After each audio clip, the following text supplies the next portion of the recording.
మీ జీవితాల్లో నిరుత్సాహం వచ్చినప్పుడు కొన్ని విషయాలు మీరు జ్ఞాపకం చేసుకోవాలి.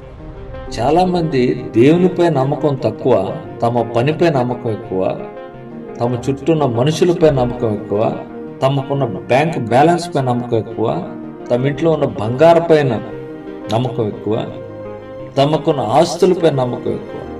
ఇవన్నీ కూడా గతించిపోయేవి. అయినా గతించిపోయిన దానిపైన ఎక్కువ నమ్మకం పెట్టుకుంటారు. కాబట్టి వారు చాలా చాలా ఒత్తిడికి గురవుతారు. ఒక విషయాన్ని జ్ఞాపకం చేసుకో, దేవా దీని ద్వారా నువ్వు నాకు ఏమి నేర్పిస్తున్నావు అనుకోండి.